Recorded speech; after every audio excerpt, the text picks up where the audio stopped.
Ahead. All right, we're live. It is Sunday. Time for another episode of the Hotbox number 169 here with special guests, Ask the Pot Scientist, and of course Gooey Rabinski and the Professor back. So, going to play the intro and then we'll start the show. On the seventh day,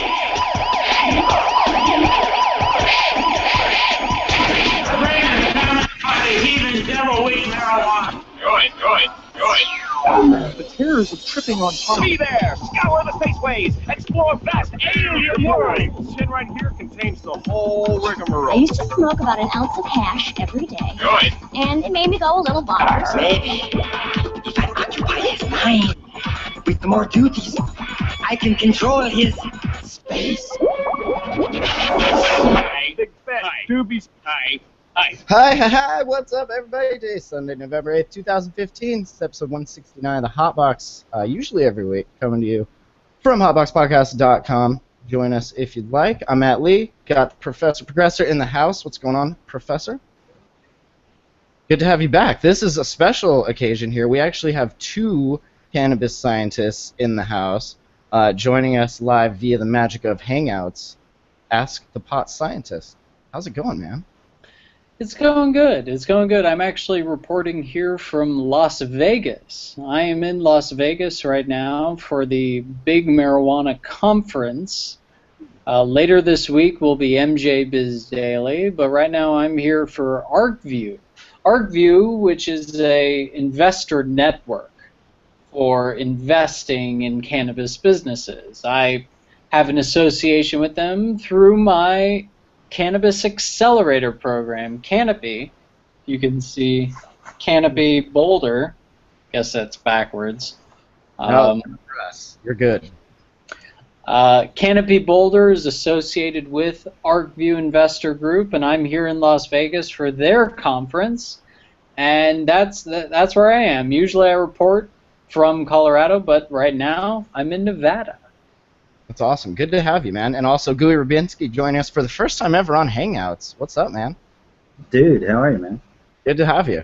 So I spent a lot of time this morning Chromecasting a giant playlist of your videos to see what sorts of things you had been asked or you were answering on your site. I enjoyed the "I'm Not a Criminal" video. First of all, there's a part in there, and I don't want to like spoil it, but I'll just say like the white privilege was beautifully done. I like that a lot because it's true, right? Like we have a lot easier of a time in that aspect as far as like hiding from cops or being overlooked by cops in certain towns. Like it's totally true, and that's cool. Not many people will fess up to that. So. Yeah, and I realized my privilege when I was rolling in a minivan with 5 dudes. There were 5 dudes in a minivan smoking weed in Colorado, and somehow we never got pulled over. I don't know how it happened, but there was the moment in the video is white privilege foghorn. That's what I liked because there's a foghorn sound effect. And that's what I like to call it, a white privilege foghorn. Just realize that I didn't get my life ruined because I got caught and I got a minimum sentence of like 20 years. And there are people in prison today who are no more criminals than I am because they did what me and my friends do in a minivan around Louisville, Colorado. So it's really unfair. It's kind of a roll of the dice, right? Like you could completely get your life ruined by one slip up like that for something that has no like negative, aspects aside from what they've put on it, and then other people just that happened chance, and now you're in the system, and it's not a fun system to get yourself out of, Yeah, I've heard before the worst side effect of marijuana is getting caught. Exactly. I think that's probably true. The other. Louisville. Oh, go ahead, Rick. Louisville. I've been to Louisville. It's a nice little community. A friend of mine who now lives in Firestone, about 45 minutes north of Denver, used to live there, and I would every now and again visit beautiful Colorado and spend 3 or 4 days with him. Yeah. Can you, Professor, speak to the white privilege that we've all enjoyed not getting caught here? I mean, coming from where you're from. Yeah, I feel like this ties in directly to Louisville, because Louisville might be one of the whitest towns in Colorado, like, Yeah. even whiter than Boulder somehow, which is a very white place. My brothers and I used to play a game at the Louisville Street Fair called Count the Minorities, and we hardly needed more than one hand. It's like a really crappy game of slug bug. Just there was no slugging. Yeah, yeah. And I think one of the critical things about the war on drugs is that the law isn't racist. Like, the way the law is written wasn't racist. Like, there's nothing in the language that is racist. But what is cultural undercurrent is the way that it's enforced. It's the prejudice on the behalf of the police who are enforcing the law that make the drug war kind of inherently racist. That's why America is locking up a huge number of our population. It's like we're number one in the world as far as percentage of people locked up. And I think a big reason for that is because of the war on drugs. It's locking up people who are not violent, not really a danger to society, and people who are, profiled by the police. And somehow people like me and my friends in Louisville, Colorado, we don't get pulled over, even though we're rolling through town in a minivan getting high. It's like Matt. We saw this in the first Prohibition, where the chemists were trying to poison the alcohol, and the bootlegger chemists were trying to unpoison the alcohol, and it was like a back and forth thing with like a ton of people lying in the wake, like going blind and dying because of it. And it was also enforced in a racist way because the people who were known, quote unquote, known to be drunk were immigrants, people that Americans didn't like at the time. People like the Irish, people like Italians were known to be people who drink wine or liquor or whiskey or whatever. So people would prejudge Irish people and Catholics, really. That the upper class could afford the non-poisoned alcohol from other countries. There was still alcohol around. It was depending on where you got it, and the rich people could afford to import, that higher class alcohol that wasn't such poison. I mean, it's all fucking poison, but it was a little less poison, From Canada. From Canada, exactly. Good old Canada. Which might legalize. Yeah, and Mexico. Yeah. Does that make us the minority as a country with our ridiculous laws when we are now sandwiched in between two other countries that have more progressive laws, making us look like the ass? Maybe. Perhaps. Maybe. Interesting. I mean, it's especially embarrassing when Mexico is a borderline third world country.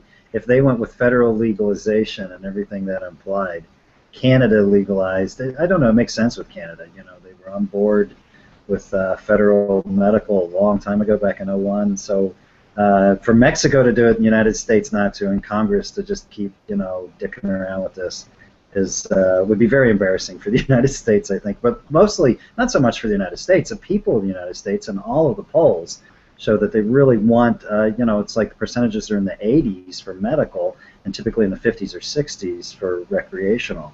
So I think really the problem is Congress. I'm just, a lot of my social media and quite a few of the articles I write for Waxy really try to expose, boy, Congress is just doing everything they can to perpetuate this culture war, or if you want to identify the drug war. Yeah. Well, and what happened just recently there in Ohio we were watching, like they were given kind of the choice of the lesser of two evils. Do you want to open your patients to access medical marijuana? If so, the way you have to do it is through this monopoly or this oligopoly or whatever you want to call it. Oligopoly, yep. Oligopoly. I learned that word. I just made it up. Is that a real Sounds word? like a No. Latin orgy, but it's not. Nice. Yeah. Good deal. But yeah, they rejected it, and whether or not that was due to just people being like, well, I'm not going to show up and vote because they're both crap, or whatever. You can't. I mean, who knows why? But it's not happening. Some people say it was good. Some people are like, well, bottom line is sick people can't get medicine, so that sucks either way. But is that better than having a small handful of people run it all? I mean, I'm not. Who's to say? In the end, it was a big mix of a lot of good and a lot of bad. I think because it was such a hot topic for so many months. I must have written 3, 4, 5 articles about it, and it was just so much really good stuff that any rational fan of the culture, any rational patient who used medical marijuana or recreational user would just have to say, absolutely, we want this stuff to happen. So yes on 3, vote for Responsible Ohio. But then the oligopoly and some of the other stuff that just stifled competition. All of the farmers groups and agricultural groups in Ohio and most of the newspapers were opposed to it because those farmers would have absolutely no opportunities, and it didn't include any language whatsoever for hemp. So those farmers were like, what the hell does this offer us? In fact, it locked them out. It was just completely negative as far as they were concerned. Yeah, I do think it's a good thing for the industry that it didn't pass, because had it passed, and then, say, a few years from now we get federal legalization, and now Ohio has 10 licensed producers in their state constitution, what does that mean? That means they're stuck with it. Right. And I think normal SSDP eventually came out in favor of it, but they were they were holding their nose on it.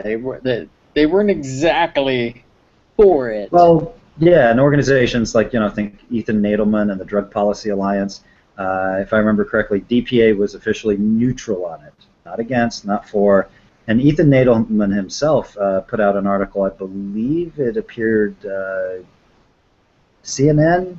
It got a lot. It might have been out there in HuffPost. I'm not sure, but where he said, yeah, this oligopoly is really bad, and there's a lot of crap here. But for the movement overall and to send the right signal, he was saying that he was hoping issue 3 would pass because he thought it was the best thing for the national movement, even though it was crappy for farmers and entrepreneurs within the border of the state of Ohio. And that's where I came down on it also. It was kind of like the issue in Colorado where could the state keep the money of the extra tax dollars they didn't account for.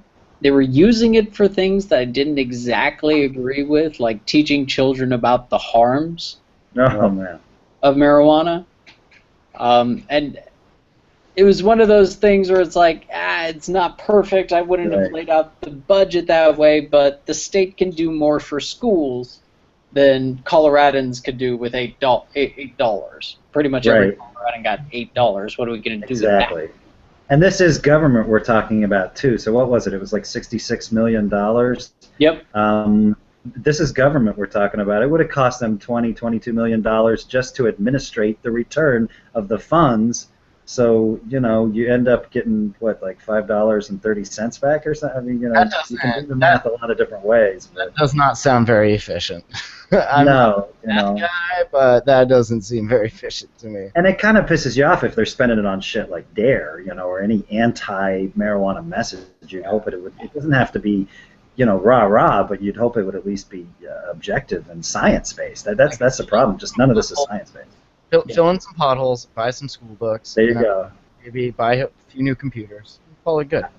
Let's talk about a little science. What is your, just for people that don't know, they haven't watched your intro video, what is your background of study? What are your majors? Okay, so my science background is actually from Big Pharma.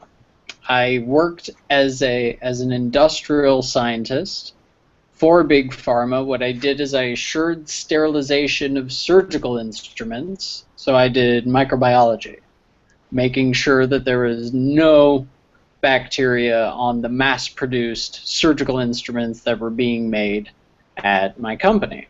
And I also made sure that those things were not toxic to people after sterilization. Like if a tool perhaps gets left in a patient or something like that, that tool, if it came from you guys, it's going to be sterile, and you're going to just be okay. Sure. None of the things that we made were intended to be implanted, which involves different types of animal tests, which I could go on about, but we didn't do those tests. Our surgical instruments were categorized as like blood path interfering indirect exposure. So we only had certain animal tests that we needed to do. If we were implanting, we would have to do more tests. Right. So we didn't do those, but pretty much my job was to oversee the protocols for animal testing and pay for that. So that was my job, and make sure that it was sterile. And that job required you to smoke a lot of weed, tolerate it, and now you're like this weed scientist? That job actually kind of made I hated that job. It made me sick. So I left Big Pharma to be in the band that I had started beforehand. And if you're interested in my musical career, you can search "The Devil Went Down to Denver" on YouTube. That was probably my fun. You Purdue scientists, like you're all about music and weed, and this guy is music and weed. Like every scientist I've met is into music and weed. Maybe it's just my circle, or that's just awesome. I don't know. But I was a double major in biochemistry and theater, so I did both science and performance, and that's really what I'm doing now on the YouTube, because I have a technical mind enough to understand the science that is being done with marijuana, but I have the performance background to communicate this complicated science for the masses in an entertaining way. In the lab, do you perform your science? Like lab? Yeah, like if you're working in a lab, do you perform? I just feel like with the theater background, it would be like this production. It'd be interesting to watch. That's really where this is going, and this is kind of pending investment that I'm pitching through my business accelerator to get the funding to really get myself a set. Because right now it's really my words about and my writing about what the science is in the industry, what we do, and really what we don't know. There's a lot we don't know. For example, does marijuana cause anxiety? Depends on the person smoking it, right? Yes. And the setting. The evidence seems to indicate that it can cause anxiety for some people sometimes, depending on many factors. Like if it's a sativa. I don't think sativa or indica matters, but if you take that person, you give them a pipe of weed and you put them in the closet, and then you just randomly turn on strobe lights and scare them, that's going to give them anxiety. Yeah. I really think marijuana enhances whatever experience you're having. So if you're having a scary experience, it could enhance that. Right. If you're having a relaxing experience, it could enhance that as well. It's kind of the great yay-sayer. Jon Stewart said it best on Half Baked, I think. It's just the enhancement smoker, you know? Yeah. Have you ever looked at a $10 bill on weed? Yeah, exactly. Have you ever done science on weed? And I do think that treating it like a pharmaceutical is not accurate to the nature of the plant itself. I think it should not be regulated like alcohol because it's really nothing like alcohol. I think it should be regulated like a dietary supplement because it's a lot closer to some of the dietary supplements that anyone can buy from whole foods. And it's a lot less toxic than a lot of those dietary supplements, like vitamin A. You can overdose on vitamin A, and it's a gruesome death. So I think that makes a lot more sense as far as regulation goes. The And there least are, common denominator, right? Alcohol's deadly as fuck. Yeah. Supplement will still kill you, but not near as much, like you said in the video. But weed, like, we're still waiting for that one person to, like, take enough of it to freaking kill them, and it hasn't happened yet. Like, we try here. I mean, I can't smoke enough to get it in those doses. Like, it's impossible. and they've tried to correlate certain deaths with marijuana. Yeah, causation. Like suicides. Right. Like this guy took an Edible eagle and suicide. killed himself. So the marijuana caused that? I'm not so sure. What? Back around to how smoking provides it. You know, if you have problems, things that are in the back of your mind, think about subconsciously, those are problems. You know, if there's some deep-seated problems, it may just kind of bring those to the surface and force you to deal with those. So that's why it's kind of it's just an enhancer. You know, like you said, it's an enhancer. That person may not have had those feelings. I mean, they do just subconsciously or in the background, but it's really amplified when you smoke, and depending on the situation you're in, right? If you're in your home all comfy and cozy, or if, like you said, you're out riding dirty in a minivan with, like, like it's a whole experience completely. And I'm sorry, I totally didn't have your mic turned on, so we're good now. Oh, no worries. Thank I was like, I hadn't why? said anything yet. So. Okay. But yeah, that is really interesting. Does that have to do with, like, the receptors it hits on, or what is? Do we know? Is that something else we don't know? I think we should do some functional MRI and find out. Ooh, I like that. Do you have an fMRI? Don't have one. Your accelerator accelerate that so that we can hurry up and get one and do those stuff. Yeah. And maybe we could irradiate the THC so we can tell where it is in the brain. And I think they found the parts of the brain that have cannabinoid receptors, and what we know is that it's not in the brain stem. It's not in the parts of the brain that control, like, your heartbeat or breathing. Which is why you can't OD on it. That's exactly why you can't OD on it. So it affects all the parts of the brain that we don't exactly understand. Like with It's got to be the frontal lobes, because a good indica will turn you into a caveman. So I'm thinking there's got to be a lot of frontal lobe action going on. Again, I have to interject. Will it, or is that because you have that in your mind going into it, that, oh, an indica should be the one way? Probably. Self-fulfilling prophecy. Well, that's something else we don't know. I completely agree that your intentionality to the experience affects your experience in a big way. A lot of plant medicines are like that. Some just far more exaggerated, like the psychedelics. But cannabis is on that lower level of being able to kind of guide it. And if you want to be motivated and creative, you can. Or if you want to just sit with your dick in the dirt on the couch, you can do that too. Like, all good. That's a funny image. I like that. There's a scale, a sliding scale for how faded you get, and the top end of the scale is dick in the dirt on the couch. Dick in the dirt on the couch. Yeah. I used to call it too high to peek out from under the covers. Also. It's You're awesome. just hiding under the covers. You're terrified of what's outside the covers, and you don't want to peek out. I've peeked a few times and had the experience. It's been like, I don't know words right now, so I'm just going to hang out right here. And, as soon as I know some words, I will let you know. It is interesting, though, now that it is becoming more accepted and states are legalizing it. We'll see more research like that, and maybe one day we can throw one of us into an fMRI and take some dabs and see what lights up. That'd be neat. Yeah. And I think it is a bit... I think as a drug, it affects more things than we're used to in a drug.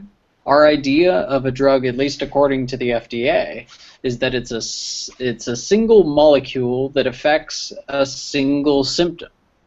And marijuana really affects many different symptoms. It affects a lot of different things. So it's a more holistic medicine than our system of even regulating drugs has accounted for. When you saw that firsthand with things like Marinol and Sativex, how it was just the one molecule and it didn't work for shit, and people did not like it, and they just wanted to smoke their weed, and they were like, "No, here, we made this, so try it." Well, I think it's really exemplified by the fact that we have now 111 cannabinoids. The terpenes, there are 20,000 terpenes that appear in nature, but there's only about 200 that we know of. Same thing with the cannabinoids that we know of. That can commingle and appear in different quantities or not appear within cannabis. We know THC is the most common and popular of those. But yeah, to take just one of those, how many? We just mentioned hundreds of molecules. Well, and that's one of the tricks of studying it well, right? Is that between that and the different endocannabinoid systems, like right. So many things to control. It's complicated stuff. Yeah. There's so many variables. And if you want to be optimistic about where we're going to head in the future, just as soon as the funding starts to come into this industry, hopefully in a more academic type fashion, you're going to see these tests happening because we have the instruments and we have the protocols already out there and being used for other drugs to figure out exactly how they work. And this just has to be applied to cannabis. And it's going to be extensive because, like you said, there's so many different molecules affecting. Who knows if it's just the cannabinoid receptors right now? Right. And Professor, I think you bring up a great point that we already have the infrastructure for this testing and research. And I mean, tell me if I'm wrong, but isn't it a multi-billion-dollar infrastructure with lots of expensive equipment? Highly trained techs, lots of PhD scientists like yourself, and we have this infrastructure into which we can just plug an herb like cannabis and say, okay, what's it like for MS? What's it like for dystonia? What's it like for insomnia or depression or PTSD? Well, what's cool too is that all of those expensive machines have already been well paid for by all of the pills all of us have been buying. By a $40 right? oxy or whatever. $100 prescription. That's fine. So it's all win. We got the bad guys to pay for it, except unfortunately, we were funding the bad guys. We're all the bad guys in that area. Ooh, such deep philosophy. You wax philosophical, my friend. I try. You just turned 35. You're feeling midlife coming up on you, and you got to be smart for your kid. You want to be able to teach them the right things. Trying to get a whole vast store of knowledge here recorded, so I can just sit the baby there and be like, all right, see you. You're out back vaping some concentrates, and she's like, where's the kid? It's like watching some videos. It's good stuff, man. As a pot scientist, like, what's some of the cutting edge stuff that you're excited about that you're seeing, like at these conferences you're going to, as I guess in any area, growing or extraction, or I mean, like, what are you into? One of the things that I am very excited about is what is called live resin. If you've heard of live resin, we're equally as excited. Ooh, equally cryogenic, baby. Yes, and it is the point. The purpose of live resin is to keep the terpenes. I've worked in CO2 extraction, and we activated all of the THC before we extracted it, and by activating it, we're pretty much eliminating all of the terpenes. Right. And you even lose a lot of terpenes in cure just by curing it. Right. Oxidation. Yeah. You can't just throw that stuff like out on a bag somewhere. There is a special process to really get the best terpene count. Exactly. So by extracting it before it cures, by or freezing it immediately upon harvest, you're getting a lot of those terpenes, and I think there's a lot of potential for terpene replacement.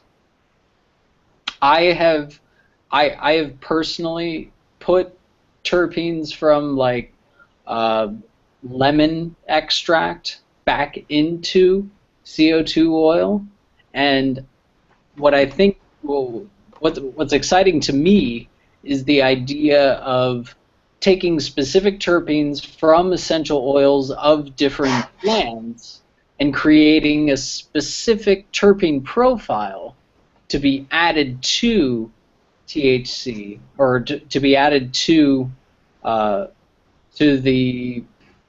oil that you've made. Raw? And by having that specific terpene profile, you might be able to engineer a specific reaction from people, because I think it is the terpenes that have a lot of the reactions with the THC and the CBD and all the other cannabinoids for enhancing their effects. It's not just cannabinoids, it's also terpenes, and the live resin is indicative of this kind of thinking, and that makes me very excited. The live resin's cool because it is like the actual plant terpene profile, but do you think it's like the cost to make it and the equipment that goes into making it, and like you basically have to have your lab on the farm there so that it's as fresh as possible.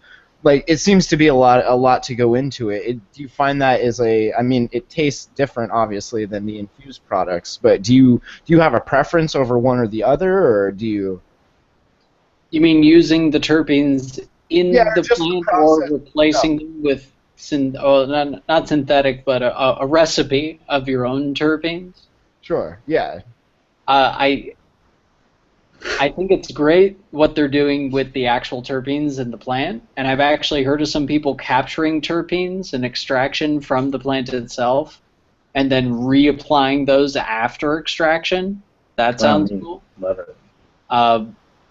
But what excites me as an engineer and as a scientist is the art of choosing specific terpenes to be added to hash oil afterwards. It's I think there's so much potential for this, and not a lot of people have been doing it so far.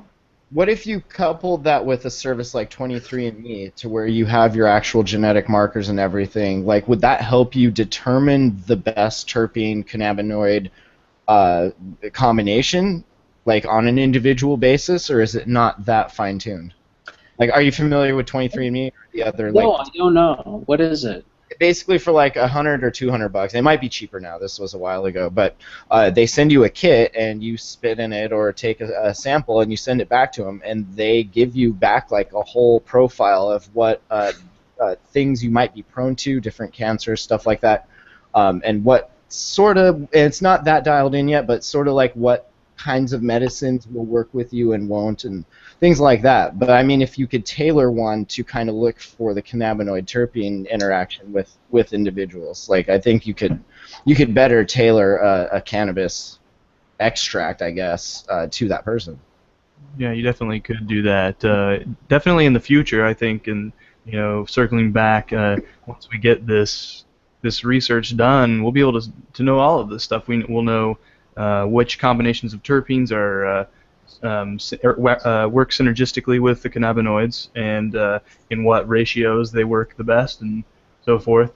Does that matter, like where your receptors are, or like what changes that person to person, like which terpenes and cannabinoids? Just receptor expression, probably. I mean, at least to a certain degree. I'm sure location of receptors matters as well, but just relative amount of receptors on the surface of a cell can change the response quite significantly. So it'd be interesting to take two people that have kind of the opposite responses to the same strain, I guess. You could just start there, right? And you put them in the fMRI and see if it is different parts lighting up, or if it's different receptors, or what's being triggered there. Mm-hmm. Just because you can get way different feelings, from the same strain in different people. And I really like Gooey's comment about ratios, because I think it is the ratio that affects a lot of what we're talking about. And again, we're biased in our thinking of drugs that it's CBD or it's THC. Right. Really profiled that way in weed by Sanjay Gupta, that THC is bad, CBD is good, and they're completely different things, and you should go one or the other. But really, I think it's the ratio of THC to CBD that affects the person. Like, I see a 50-50 ratio as being one medicine, or you know, 10 to 1 as being a different medicine, or 20 to 1. Like, all of the different ratios I see as different potential medicines or supplements for your diet. And it definitely seems to go even deeper yet, where when you start talking about other cannabinoids like THCV, for example, being an antagonist of the CB1 receptor, you know, if you have that in an appreciable quantity in what the bud that you're smoking, then that's going to counteract the effects of THC. Maybe as a result, it'll, you know, help CB2 receptor binding or something like that. But just it just seems like, and due to the fact there are so many other cannabinoids out there, there's it just will continue to go deeper and deeper, I think, than just THC and CBD. Well, like what we were talking about the other day, and I didn't know this until just the other day, is that the reason that edibles are different buzz and so potent is because the way it's metabolized, it turns it into a different form of it yet, and that's a much more potent form. And it's interesting to me that makes a difference. You know, your route of administration, just because you're getting different organs involved and they're doing something to it, it creates this whole other form of it that's like, ooh, this is way more potent and different feeling. Yeah, I think the liver turns it into 11-hydroxy THC or something, and that's completely different from topical THC. So there are so many studies that need to be done on the different routes of administration, and also the different strains and cannabinoid concentrations and ratios, that to say we did a study on marijuana and it didn't work, so all marijuana is bad, that it really doesn't make scientific sense. It's kind of a pet peeve of mine when people just say marijuana as if it's one thing. But that's where it comes from, right? That's been ingrained in us for so long. It's taking a lot of opposite work to like kind of undo that and get people thinking the right way about it. Yeah. It used to be, it was marijuana. That shit was bad. Then that's that. That's so true. I mean, what you're saying, pot scientist, because or I'm sorry, am I being rude? Is it the pot scientist? I gotta get used to the etiquette. You just call me pot scientist. Pot scientist. If we become good friends, it'll be like P.S. Hey, P.S. Yeah, TBS. Hey. Yes. No, I had some of Matt's concentrate. I can't even remember the 2 freaking letters that make up your name. Anyway,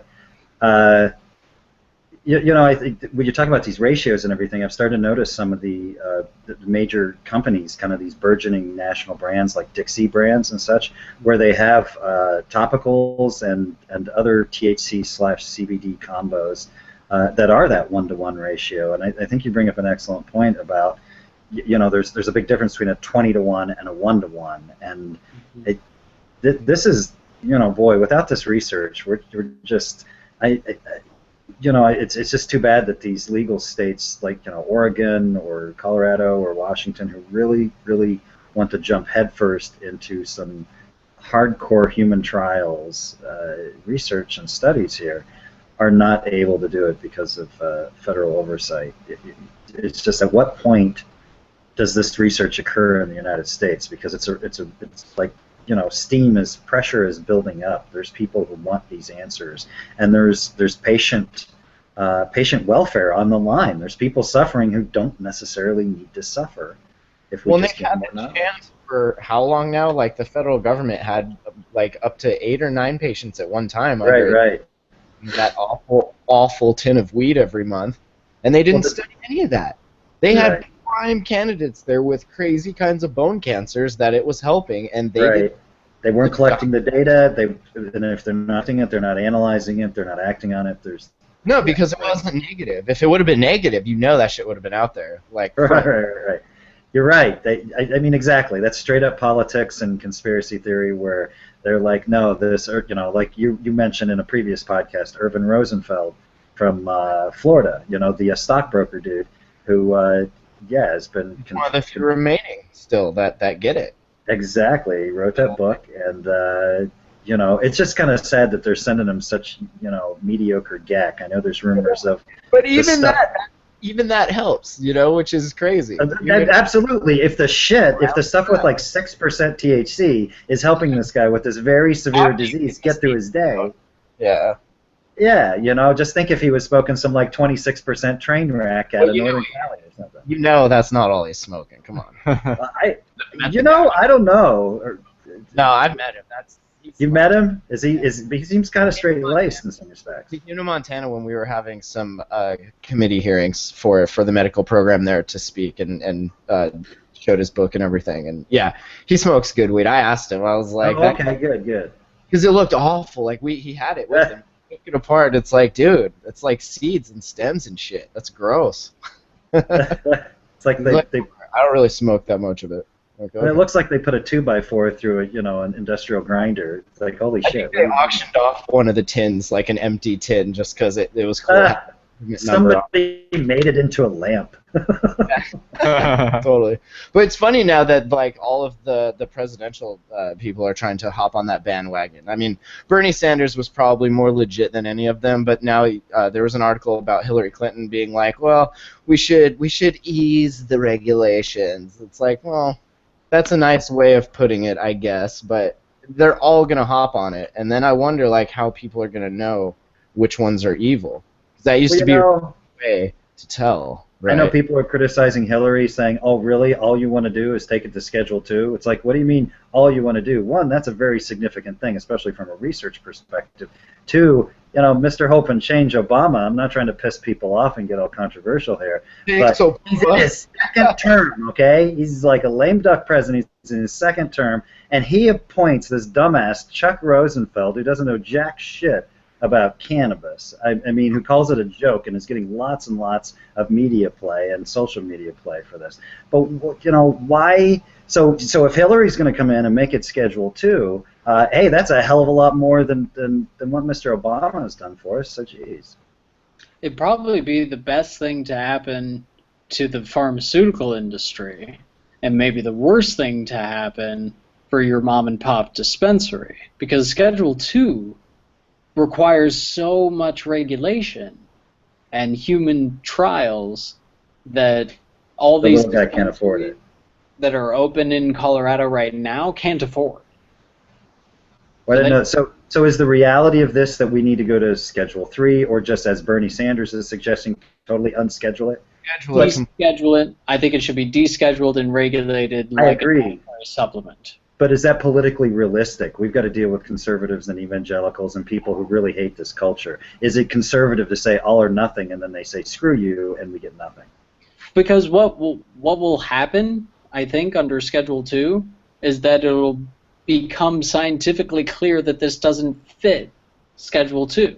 Okay. Okay. So it'll be like a self-revealing type of ironic. Right. And I think what'll happen is it goes through, you know, Schedule 2 trials, and then we can't recreate the medicine to the chemical consistency that is expected of pharmaceuticals because it's a biological thing. So we can't make it exactly the same as it was. So maybe it passes the tests that we did, but we can't manufacture it in a chemically equivalent way, and so that just proves that marijuana is evil.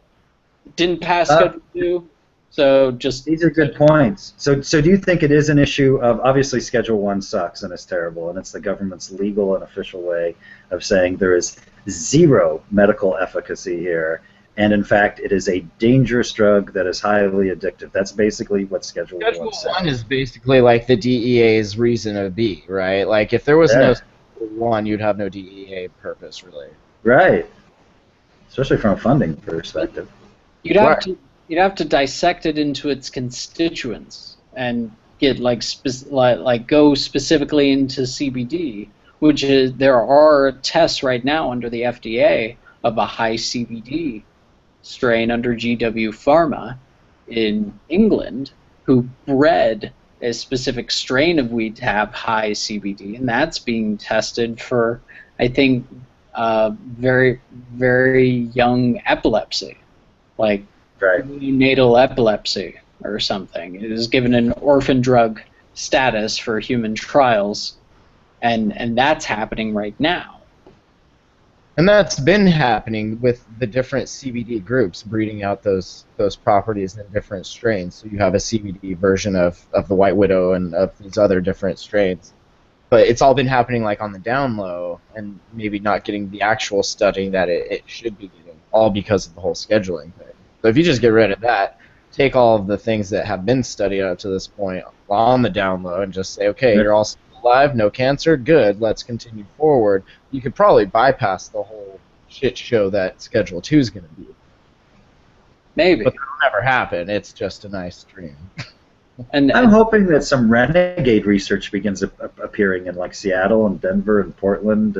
Maybe not through the standard avenues of research studies like the universities, but and here Matt's a great person and Professor Progressor are great people to talk about laboratories.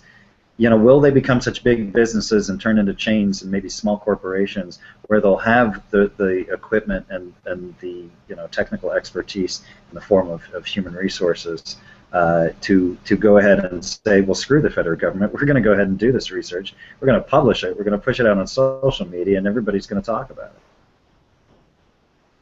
it. Yeah.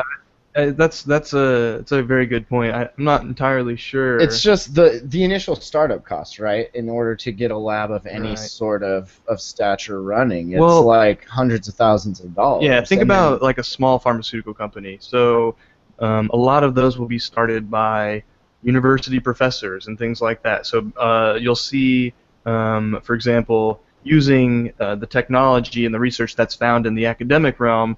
And trying to apply it to a certain disease or whatever, something you can patent and make money off of, basically. So I think that once the research starts in academia, you can start to see it at state universities like Washington State, things like that. Yeah.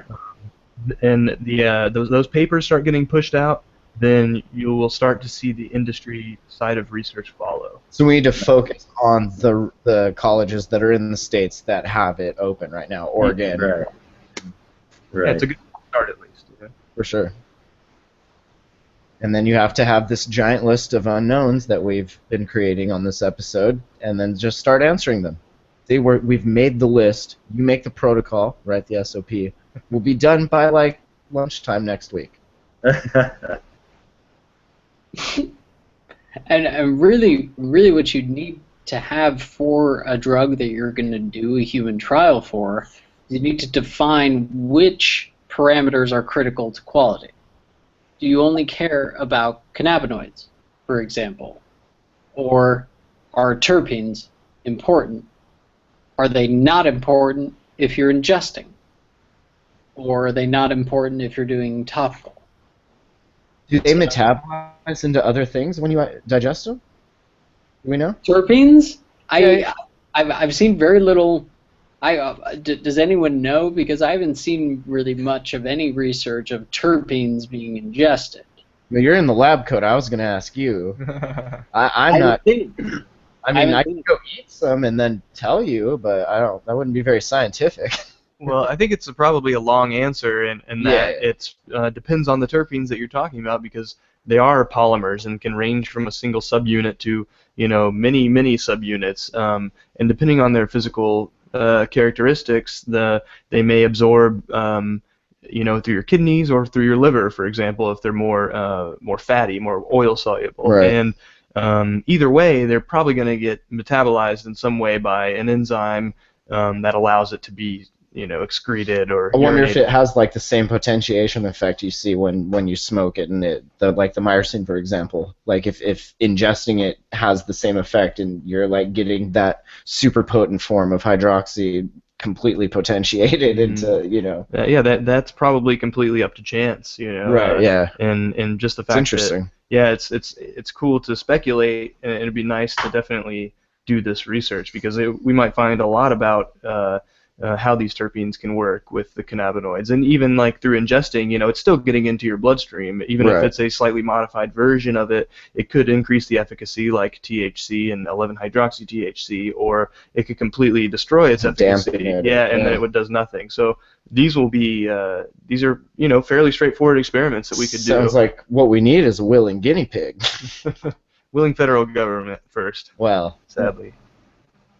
because you can wish in one hand and take a giant dump in the other. As the saying goes. I have like- seen, I have seen studies of terpenes for aromatherapy, which is Same terpenes, right? smelling. But that I haven't seen aromatherapy applied to ingesting. Vaporizing your aromatherapy. Yeah, or eating it. Right, right. I licked one of those candles once because it smelled good. It didn't taste like it.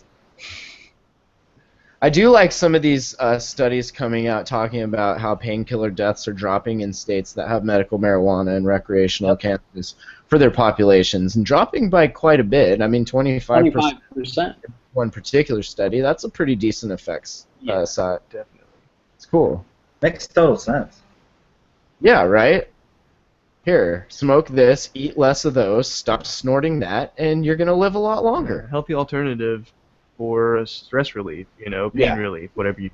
And if you can So lower if your you- stress levels, you're going to lower your death rates no matter what.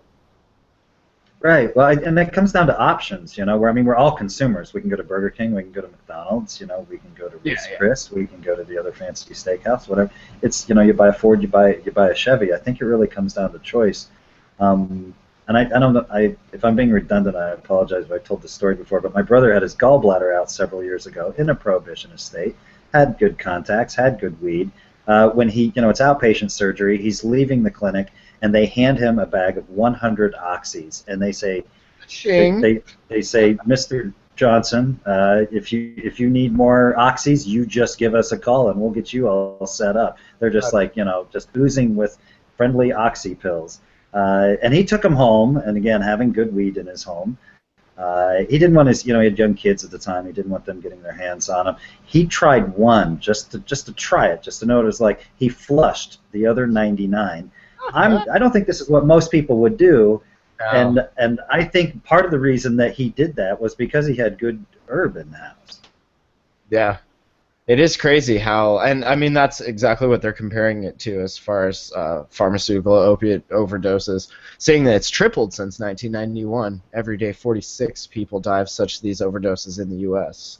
It's crazy, and here we are also hearing that the heroin epidemic, that the majority of the people who addicted to heroin, in the beginning of 19, well, it comes from opiates. They get hooked on the opiates, run out, find heroin on the black market. Cheaper. Terrible. Oh my God, Much this stuff's larger. ravaging. Fuels the black market, definitely. Yeah, way more than, weed. It's crazy. I don't know if But- you met heroin addicts, but they don't look healthy. Yeah, no, some of my best You've friends. sat in the same room with them. Oh yeah, they're messed up. I mean, when We've it been watching starts Drug getting, Week. It's just like, good lord, zombie apocalypse is upon us. right. But it could I mean, hit it's it. Like you get in a car crash and you get a bunch of oxys prescribed to you, and then they go away. Next thing you know, you're like trying to score heroin or something. Like Exactly. I don't demonize them, and I try not to use 70s lingo that's really stereotypical and puts them down. But light Uh, situation. But yeah. but they need to know if they got good weed. So that's why they all need to move to Portland and Seattle and Denver and California. Get to Oakland, where they California. what better chance are you going to have of kicking heroin or oxy or whatever opiates than if you have good weed around? You're just not going to be freaking out because you're going to have good weed. Yeah.